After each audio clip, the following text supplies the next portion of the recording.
the changeup this year, a little string we've been throwing. Like I don't want to give any trade secrets, but we're not trying we see string being pulled. We see string being pulled here, Star. Welcome back to Beyond the Diamond, the Brandon Bielak World Series champion episode. Yeah.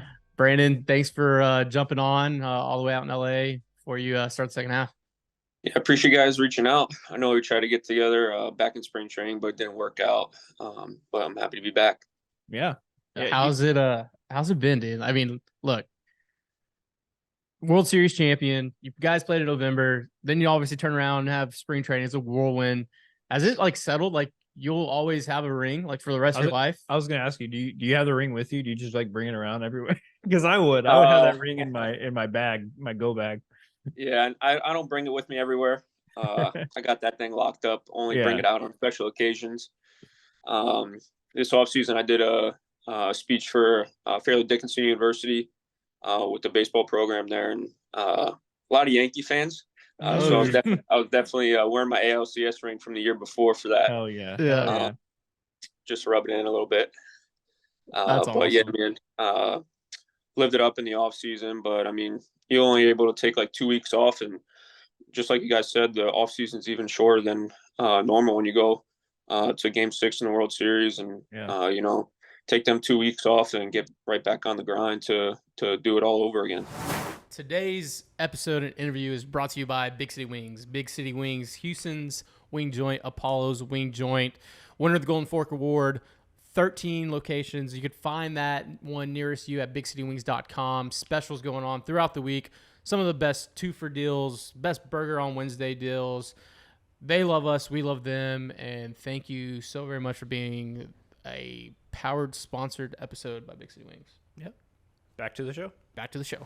I have a general baseball question. Your career, when you look at it, hasn't been like you get called up and do it. Like when you get called up, it's COVID year. Like you have all these different things. Like this, it's a unique experience.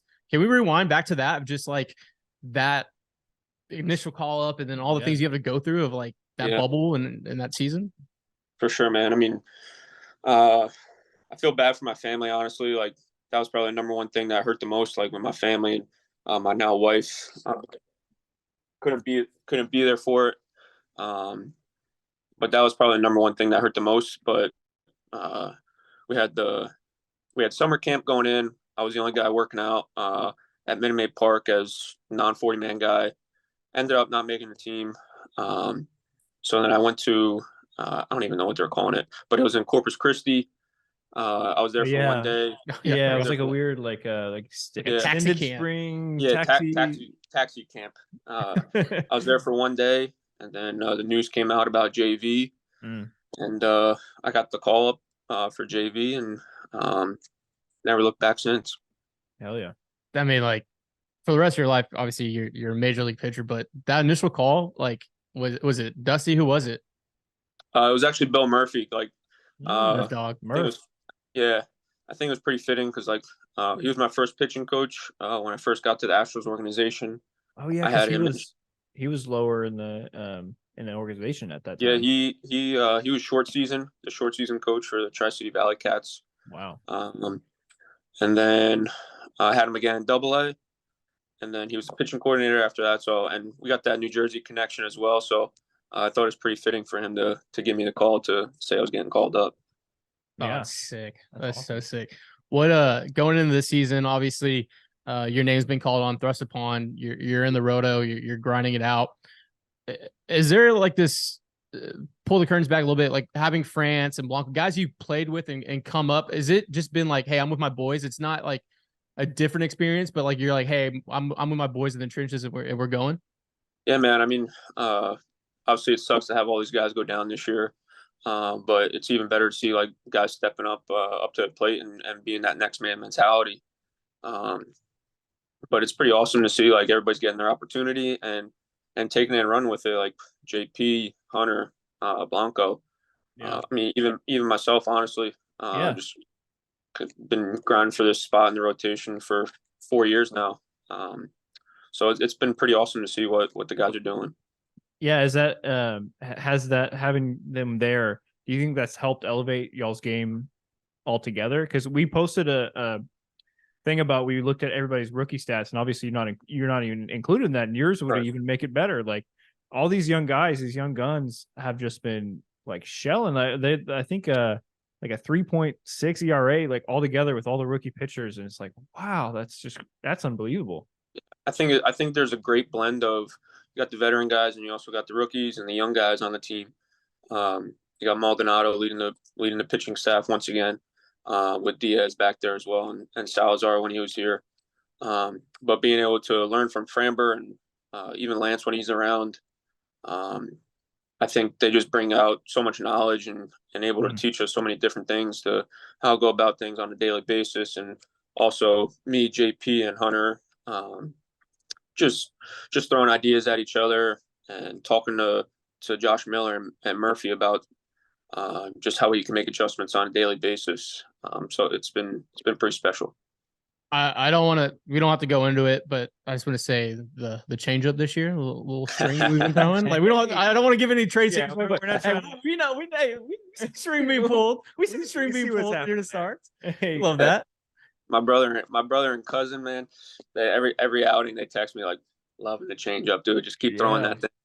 It's nasty. I feel like there's got to be like, other than like throwing 100, but like throwing a nasty change, and you're pulling the string on them, and they're just way out in front, swinging out of their shoes. You're like, you're toast, bro. Like you're rotating. You're just, oh, that's got to be a great feeling. Yeah, man. I mean, it's kind of been my ride or die pitch since college, honestly. So I mean, just gotta keep going with what's working. Yeah. Let's segue a little bit. Father to be. Yeah. That's got to be the excitement's first time, like all that. Like I know it's in season and you're locked in, but you also have that side of that coin. For sure. I mean, definitely a lot of nervous energy. Super excited. My wife's been freaking amazing with everything about it. She's been traveling back and forth from New Jersey to Houston. Wow. Yeah. And I mean, 31 weeks tomorrow. Yeah. So she won't be able to fly anymore.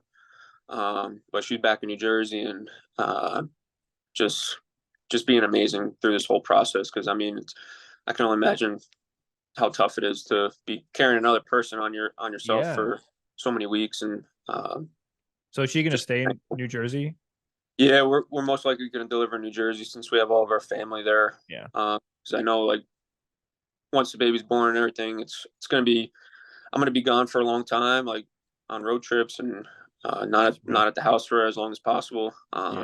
So I think just having as many hands as possible is that makes sense. Yeah, it's probably easier on her. Also, obviously, like tougher on you. You know, it's harder to be there. But exactly. Wow. I just really commendable that just you have to go through that, and you're still focused on executing on the mound. That's just crazy. Yeah, I got her little picture. We did like a 3D scan of her a few weeks ago, and she looks like my wife already. Nice. She's ready. Baby's ready to spend the big league paychecks. She don't know yet. Yeah. Let's talk about when you're in Houston, and where are some spots you're eating at? What are some spots? Are you a Netflix guy? You gaming? What's Brandon Bielak as a human? Yeah, man. I mean, there's definitely a few key spots that I love in Houston. You got Blue Dorn. Dude, my guy Sharif there, he hooks it up. And Pinkerton's barbecue, man. Out of this world. One of the best brisket sandwiches. I love going to those two spots. But love watching Netflix. I mean, Seinfeld's on every night before I pitch. Morning that's of awesome. like That's the routine. Seinfeld's on. Seinfeld. Yeah, that's my show. Seinfeld and Changeups. That's the whole name of the episode. That. Yeah. No, that's awesome. That's awesome. Yeah. What are you ordering at Pinkerton's? What are you getting over there on that spread? Ooh, almost like a combination of things. I know I love the brisket. I love the ribs. Get a little of the barbecue sauce on there, and can't go wrong with the mac and cheese either. Yeah. I'm partial to the jalapeno cheese rice over there. Yep. Load up on that. You don't get this body without eating the jalapeno cheese rice. Presley was the one who actually recommended that place to me for the first time. Like driving up, I'm like, You sure there's a place Yeah. you recommend? It's wild because it's so famous, but Yeah. you wouldn't know that walking up to it. Like the weekends, like you go there, like you gotta wait in line before they even open up. Yeah. Oh, yeah. What coming off I just want to go back and we got to touch on everyone's gonna be mad in the comments. We don't talk about the World Series and that excitement. Was there a moment where you guys knew, like, I mean, even you as a competitor, like this team and the way we're rolling right now and the way the pin is, like, did you know, like, I obviously you mean, got to play the game, but like right. that confidence of just like, we're Yeah, I dudes. mean, there's definitely a lot of confidence within the guys there. Coming back into Houston to be able to win it, I think that was pretty crucial. And I mean, Jordan's home run Oh my sealed the God. deal, no doubt about it.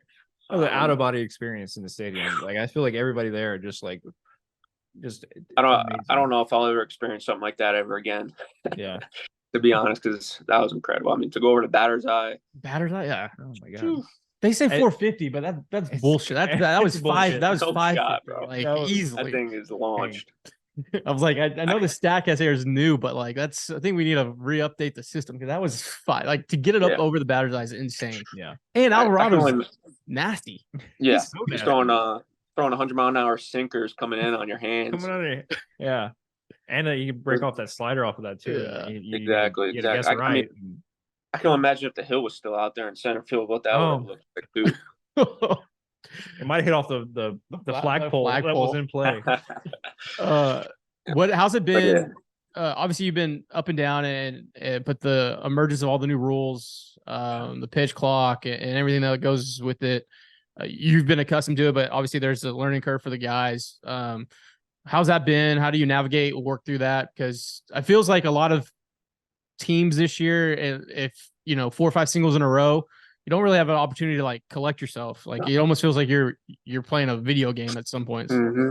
Yeah, for sure. I mean, I had some experience with it in AAA last year, so I got accustomed to it a little bit. I mean, it was definitely tough to begin with, and I know a lot of the guys on the team that are veterans and stuff. They got a little taste of it in spring training, but they weren't as strict for it in spring training. So I mean, kind of had to get used to it like once the season started.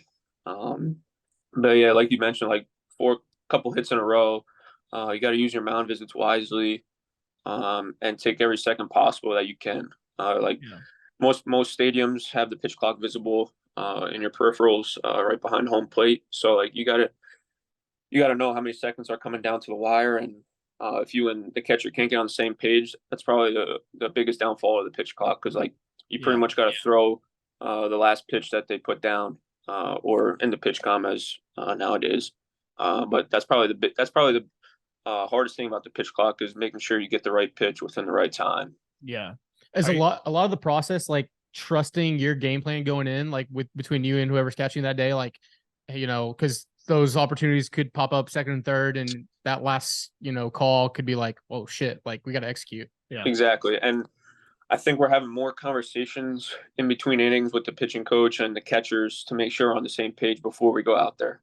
Yeah. So I think that's probably one of the biggest changes that we've done this year is just having more conversations in between innings on what our attack plan should be, if given all these different scenarios.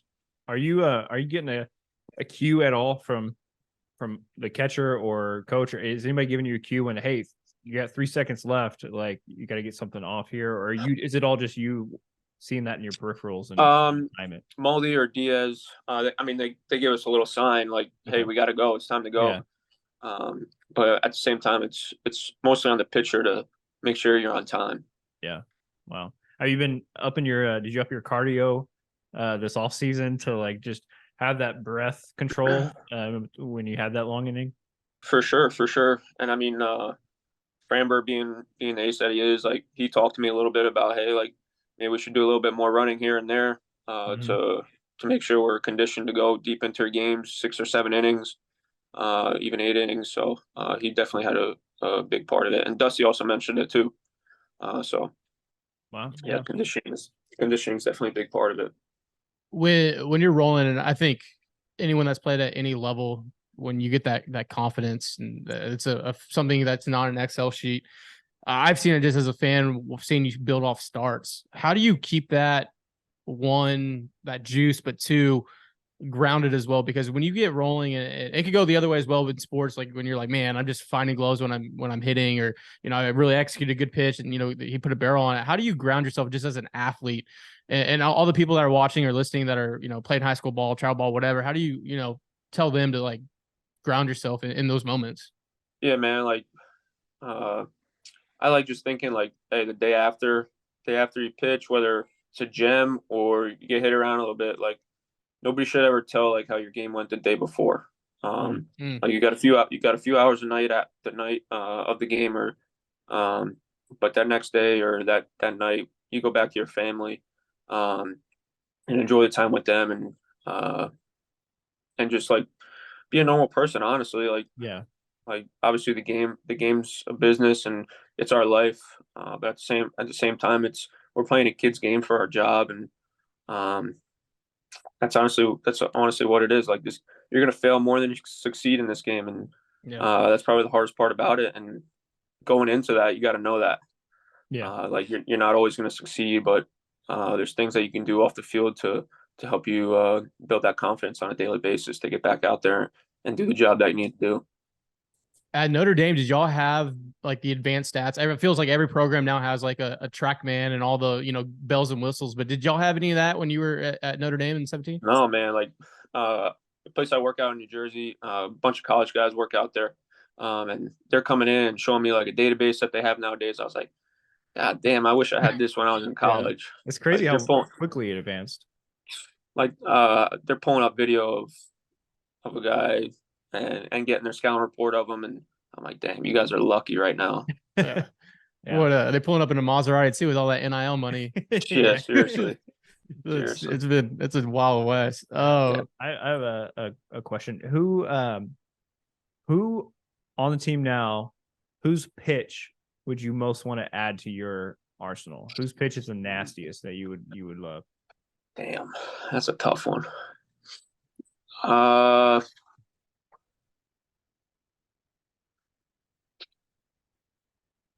I mean, it's probably between Javi's fastball and Presley's curveball, man. Oh, yeah, that's a good one. Javi's invisible, and yeah, exactly. Yeah. And Presley's like 3,500 spin rate. Yeah, curveball. Good lord. Yeah, I mean those two things are wipeout. Yeah. We were talking about Presley, and we gave out like our first half MVPs on the last episode, and I was like, dude, Presley needs like a honorable mention just because like outstanding. Like every closer is gonna have one few games that baseball happens, but for sure there's so many times where I'm just like, all right, I can get the tweets get ready to rock at the end of the game. Like I have this sense of calm that I don't think people appreciate, because what he's done since he's came over has just been nails. Like he's only hit 2 batters in 7 years as a Houston Astro. Like, that blew me away. Like you're in the ninth inning, it's such an intense situation, and he's only hit 2 batters in his whole career with the Astros. That's just wild. That's a wild stat. Yeah. And he's got so much, and then obviously he has the fastball. Shit, right before the Seattle, the Saturday game, decided to pull 97, 98. Yeah. What happened? You chirp him about that? I was like, where's that dude? Yeah. I think he had a drug test after that game, honestly. I was like, yeah, shit, God's really gonna cut you down. He's got 98 today, boys. Oh man, how's it like being with the guys? How's it like being with the guy? I mean, it feels like you guys are a family, and just obviously from the outside perspective, but it just seems like this tight knit of a family is crazy. One, because in sports it's a business. You come from all over the world, from all different religions, beliefs, and all this different stuff. But when you guys come like over the last 7 years, it just feels like this one big family. Yeah, man. I mean, you got Breggy leading the pack in the locker room, Maldonado and Altuve, like, and Lance, like they just bring everybody together. It's pretty remarkable how they do it, man. Like they're just down to earth guys, and they just want the best for everybody. And at the end of the day, the only thing that matters is winning. Yeah. And they try to bring their best game every single day. And I think that just translates to every single person in that locker room. No, it's fire. Is it how's it feel to be booed when you're in like a junior in college? Like no one even knows that Yeah. you weren't even, you're like doing like statistics in school and you're being booed now. for something that happened forever. Yeah. Orange team bad, man. Hey, you know it. Hey, but they gotta kiss the ring at the end of the day. Yeah, they do. Yeah. Exactly. Oh, Always have that in the back of our pocket. yeah. We're gonna drop where we're wrapping up on time. We're respectful and gotta get to the field. This is the Big City Wings question. Okay. Are you a drums or a flat guy when you eat wings? I think I'm more of a flat guy now. Honestly. Ooh. Yeah. What's the spice level you're going up to?